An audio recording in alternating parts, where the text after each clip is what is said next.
Bismillahirrahmanirrahim. Assalamualaikum warahmatullahi wabarakatuh. Kita mesti pernah berada di dalam satu situasi yang mana kita rasa kita tak mampu nak teruskan apa yang kita sedang buat. Macam contoh, kita tengah belajar, kita tak mampu nak masuk, betul tak? Mesti kita pernah rasa macam tu kan. Dan sampai satu tahap kita rasa yang kita macam nak stop, nak berhenti kan. Macam dah tak tahan sangat kan, betul tak? Ini bermakna yang kita berada di dalam keadaan stres ataupun berada dalam keadaan tekanan.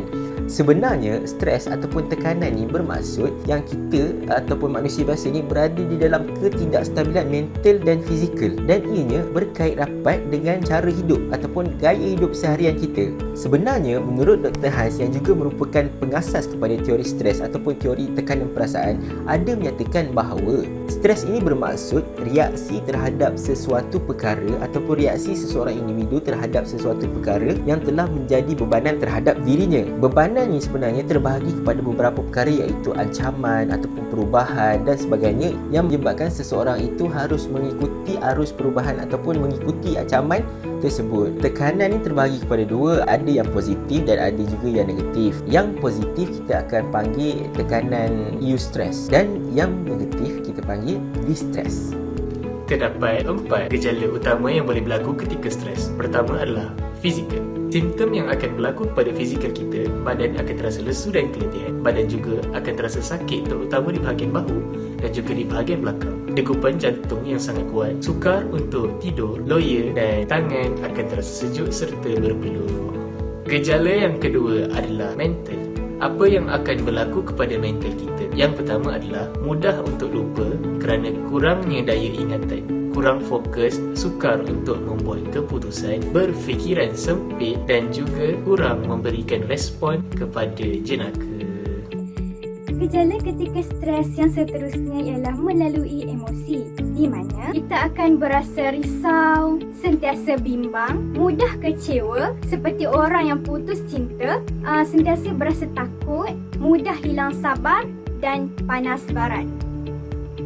Okey, baiklah. Kemudian gejala ketika stres melalui perangai, ini yang kita perlu ambil berat, di mana kita akan berasa keluh kesah, lahir tabiat seperti menggigit kuku dan menggedik-gedikkan kaki. Makan yang berlebihan juga merupakan perangai dan tabiat kaum perempuan, di mana sekiranya kami mengalami gejala stres, kami akan lebihkan makanan daripada semua. Seterusnya, merokok,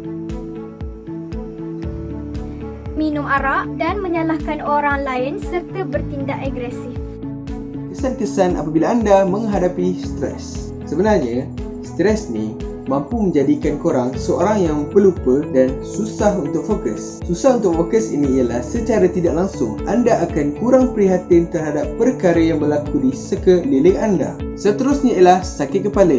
Berlakunya sakit kepala ialah melalui pengecutan otot daripada tekanan emosi atau ketegangan fizikal, yang mana sakit kepala ini akan berlaku sekali dan berulang-ulang dalam masa seminggu, bergantung kepada tahap emosi mereka yang stres. Kesannya lagi ialah sistem penghadaman terganggu. Stres yang kronik boleh mengganggu sistem penghadaman manusia. Simptom seperti mual, perut berangin, makanan susah dihadam boleh berpunca daripada stres. Kiranya kita menghadapi simptom ini, pastinya kualiti kehidupan dan kesihatan kita akan terjejas. Dan yang terakhir, emosi tidak stabil. Mereka yang menderita akibat stres tidak mampu untuk menyelesaikan masalah walaupun ia hanya masalah yang kecil.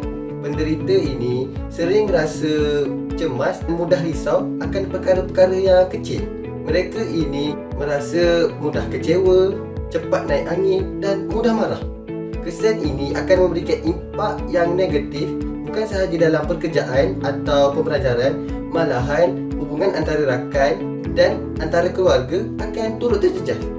Kesimpulannya, tekanan merupakan fitrah dalam kehidupan manusia. Setiap individu berpotensi untuk menghadapi tekanan. Kegagalan mengawal tekanan boleh mendatangkan kesan yang buruk kepada seseorang individu. Tekanan boleh diatasi menerusi pengurusan yang efektif bagi membentuk kekuatan diri dari segi emosi, mental, fizikal dan rohani seseorang individu sebagaimana acuan yang dikehendaki oleh agama dan negara.